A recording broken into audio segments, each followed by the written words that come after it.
Hello and welcome to today's live stream, which I am branding Thursday Thoughts.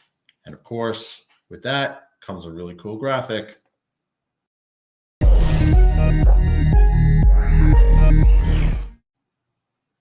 All right, so the first thing I want to do here is talk about the importance of ethics, particularly when it comes to AI.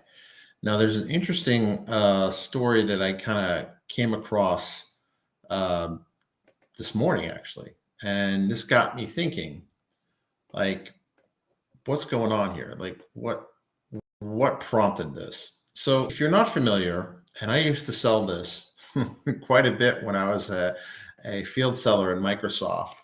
And this is basically it was an AI tool, right? Not only did it recognize the face, did facial recognition, but it would also take a swipe at detecting someone's emotion. Still my headphones on. Um, so they're actually phasing it out. They are phasing this out, and a number of tools. What's interesting is the first article I read is that they were ending just the um, emotion detection public services. So if you're not familiar with this tool, and I probably made that assumption, I should make the assumption. So basically, what this is a pre-trained model that that anyone can call, and it's really geared towards developers who are not necessarily AI developers. And basically, among the things it can do, it can detect your age, it can detect your gender, it can detect I think whether or not you have makeup, facial hair, glasses, all that sort of thing. I've given this demo 100,000 times, and it's being phased out. Now, this raises a couple of things. One, and I actually reached out to Noel Silver, so shout out to Noel Silver on this one, because I messaged her. I'm like, of all the things that kind of had me scratching my head on this, if it would, there was definitely a surprise and confused look. Of all the anthropological studies that have been going on, is that the one constant across different cultures is kind of facial expressions, right? Smiling means you're happy, or hold that thought if you're objecting to that. But for the most part, our facial facial expressions are generally the same across cultures and across different groups.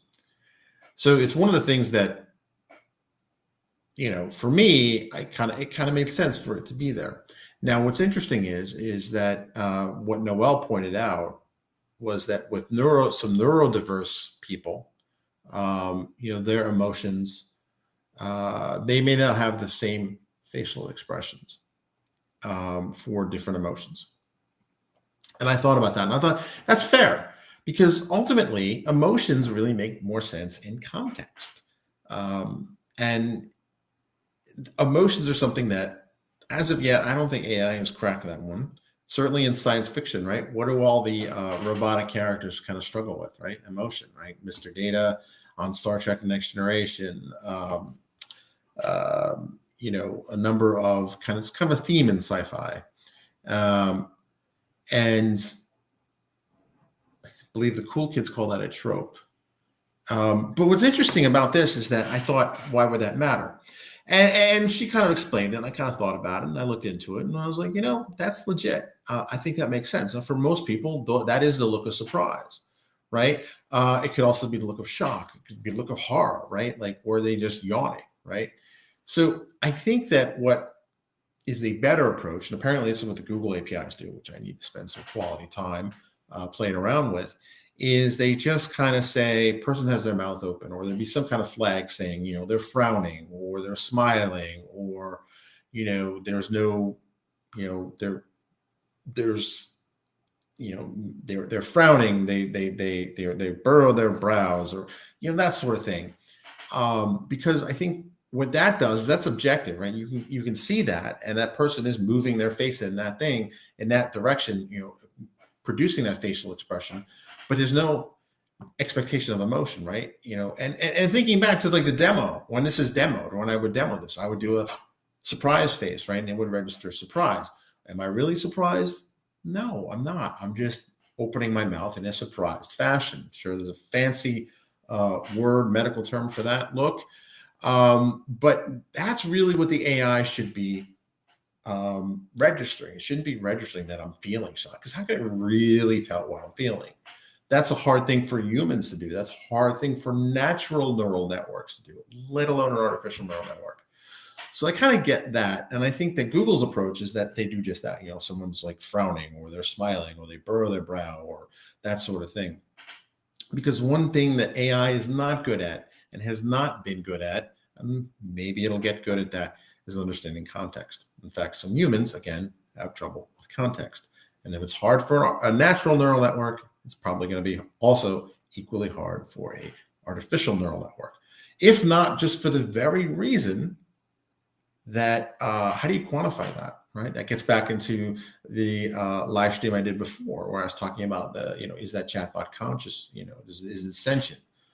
Well, how do you define sentient? How do you mathematically or empirically define what sentience is? And while that is easier to do, I think, for you can empirically define what the look of surprise is. For most people, you can't do it for everybody. Short of it is that they've decided to do this. Now, what's also interesting is that they are, this is kind of the point. You can detect a scowl, but that's not the same thing as detecting anger. That makes sense. There's a common phrase about somebody's resting face being a certain way. And that doesn't mean that they're angry. It just means that that's just how their facial muscles have kind of come to the fall. And what's interesting here is that they changed this. They will limit access to some of the features of its facial recognition service, known as Azure Face. Not sure I like that name. It wasn't called that before. It was a cognitive service called facial recognition. But anyway, users will have to apply to use Azure Face. Here, let me put this up in the big screen. Users will have to apply to do this, telling Microsoft exactly how and where they're deploying the systems. Some use cases with less harmful potential, like automatically ignoring faces and images and videos, will remain open access. So, they're also retiring Azure Face's ability to identify attributes as age, gender, smile, facial hair, and makeup. Now, I know that this is an ethical minefield. There's a lot of issues there, because sometimes the age would rate me as very older than what I am. Would depend largely on lighting. Sometimes it would rate me lower in age than I am.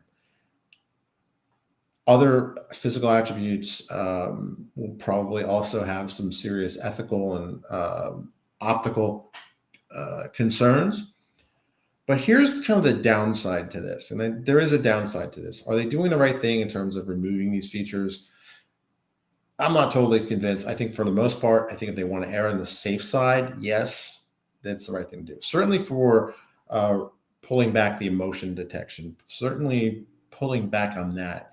Pulling back on that, I think, is a good idea. I do think, though, that they should be more objective about it. Instead of saying like that look means surprise, it could just mean mouth open, eyes this way, kind of like more a descriptive approach, right? Because that's really what we need, and then you can infer on that what you want on top of that. Again, AI is not really great at context, and quoting what that article said, they can detect a scowl, but that's not the same thing as detecting anger. Replace the facial expression with whatever emotion you want. I think that makes sense. Where this does come down to an issue is the SLA. And SLA is if you're not familiar with that, TLA, or three-letter acronym, it stands for Service Level Agreement.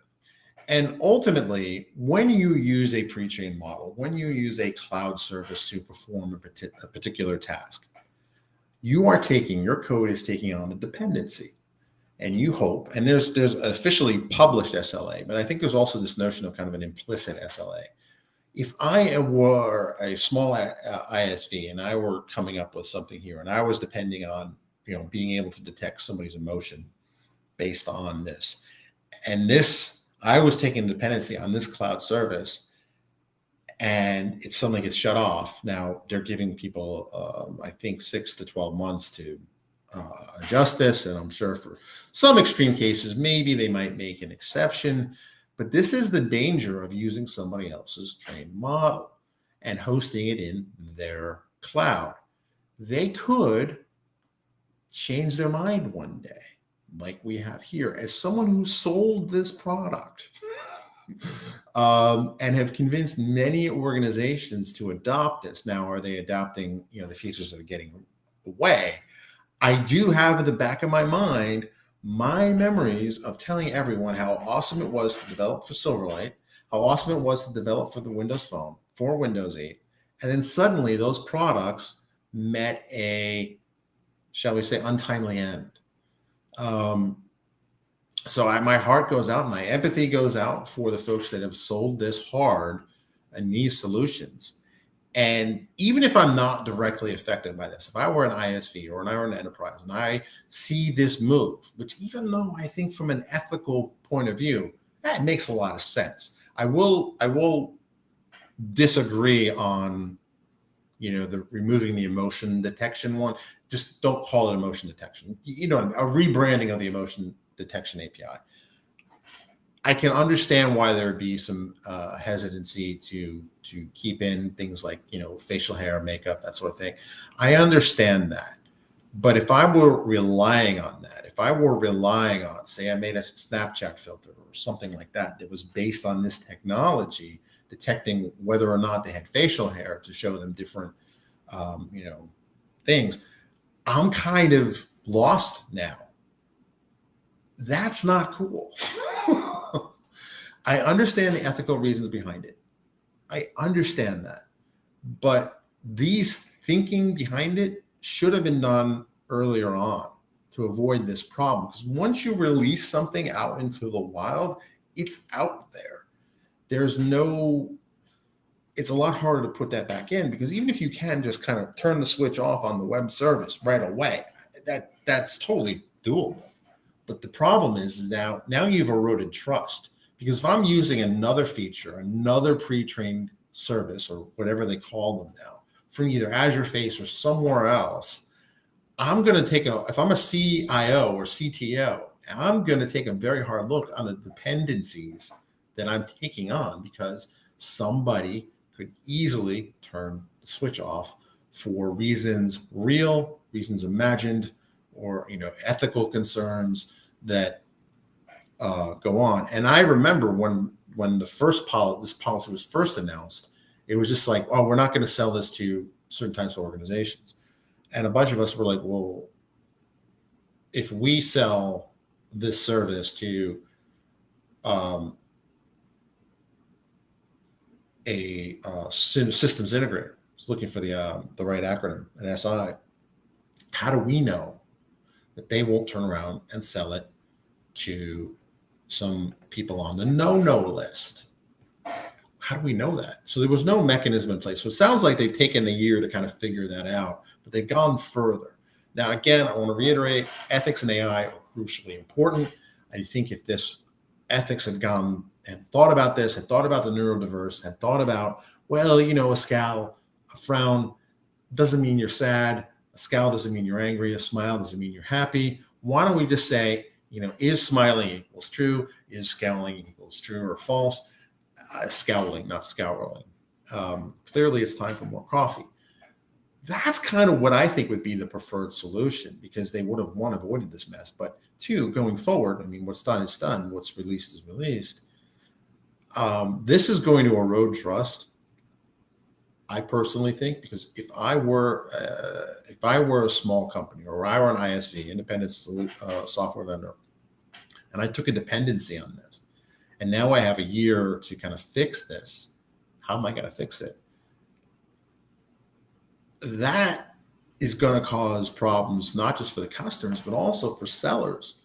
at the company, because people are going to say, well, how do I know that this isn't going to be shut down X number of months from now? Now, yeah, I know from the ISV, from the customer's point of view, you should always do due diligence, but I just think that this highlights the dangers of using somebody else's pre-trained model. Now, when it comes to facial recognition, obviously there's a number of ethical concerns. My last article for the last issue of MSDN magazine was about how facial recognition algorithms work. And in it, I pointed out that by definition, your face, your image is PII, right? Personally identifiable information, just by definition. So that automatically raises some serious ethical and or legal concerns. I get that. And anytime you're dealing with facial recognition systems, you really need to think very clearly about what you're doing. To quote Jeff Goldblum's character in the first Jurassic Park movie, right? Your scientists were so preoccupied whether or not they could do something, they didn't think about should they do something. And I think that is definitely a case for AI. Let me know what you think. I mean, this is one of those situations where the right ethical thing to do is going to cause other problems, right? Because it's, unintended consequences are one of the most powerful forces in the universe. So I wonder, pulling this from the market, who's going to be affected? How is that going to affect people and people's trust in any given cloud vendor's models? I'm very fascinated by this. I'm glad I'm not selling this anymore. And what's interesting is, this is interesting. So while it was retiring public access to these features, it will continue using them, at least in one of its own products, an app named Seeing AI that uses machine vision to describe the world for people with visual impairments. Well, that's interesting now.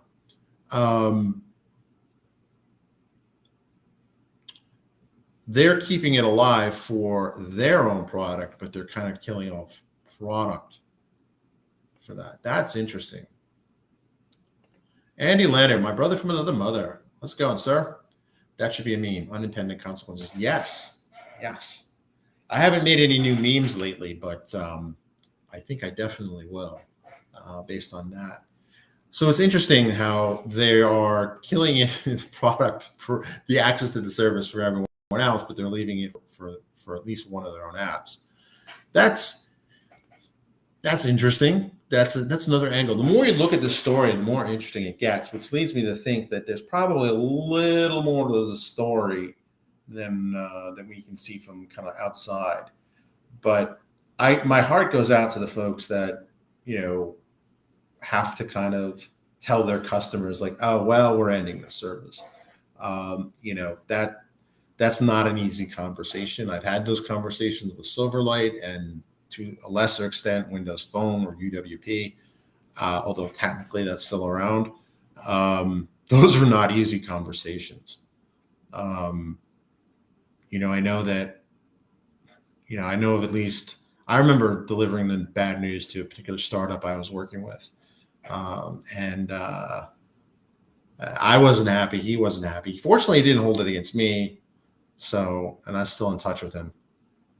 But it's just interesting to see kind of like this unintended consequence, right? They built this thing, they showed it off. I mean, it was highlighted, I think it was build 2016. They highlighted this emotion detection thing, like it was the best new thing in the world. It basically became part of this tool called smart kiosk or intelligent kiosk. And now they're killing it, or like large swaths of it. And I just feel bad for those who have taken a dependency on this. All the kudos for them for making the hard business decision, because this is going to tick off a lot of people. And it's just one of the important things is when you develop an AI model, think about the ethics early in the process. It's just like security, right? Most developers tend not to think about security until something's in production and something breaks. over time, that discipline has become the earlier you think about security, the easier it is to address. I would, when you're dealing with AI, I would definitely tack on ethics to that. So with that, that is the this edition of Thursday Thoughts. And since I said it and I rendered it, I might as well use it.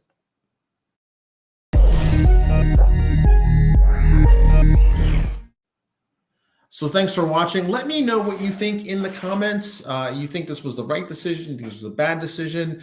Do you agree with me? What are your thoughts on this? I'm curious. What do you think about this? Um, you know, is this a good idea? Is this a bad idea? Should they have thought about this earlier? Should they have give people more of a grace period to address this? Is you or your company or your product or process kind of affected by this? Let me know in the comments below. And you have a great day.